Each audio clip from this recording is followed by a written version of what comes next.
bao đêm anh vẫn thường hay thổn thức về một hình bóng của một người anh đã thầm yêu thương bấy lâu. Chẳng biết thế nào là yêu mãi mãi, chỉ cần được bên nhau dù một ngày là anh thấy vui trong lòng. Hạnh phúc là điều em vẫn mong chờ cùng với ai kia, nhưng bên ai kia em vẫn cứ thương nước mắt hoen mình. Anh không chịu được khi thấy em buồn, em có biết không? Yêu em nhiều nhưng sao em chẳng thể hiểu? Sao không phải là anh thế em? Anh vẫn hoài suy nghĩ trong đêm.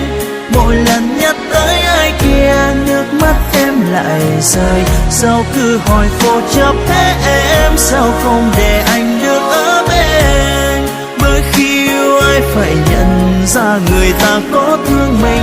Em mãi chìm đắm trong giấc mơ để anh một bên với mong chờ, nhưng anh bất chấp tất cả chỉ bởi yêu mình em. Tuy chẳng tồn tại giữa chúng ta một câu bền lâu không cách xa, ngày nào anh còn thấy em anh vẫn chờ đợi.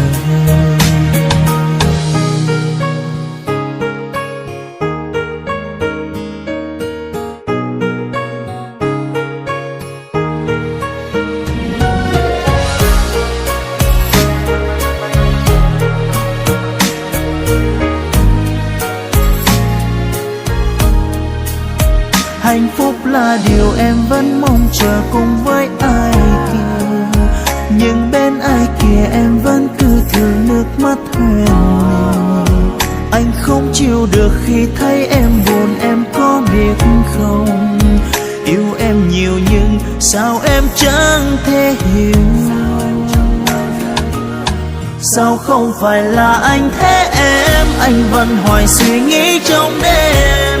Mỗi lần nhắc tới ai kia nước mắt em lại rơi. Sao cứ hỏi cô chấp thế em? Sao không để anh được ở bên?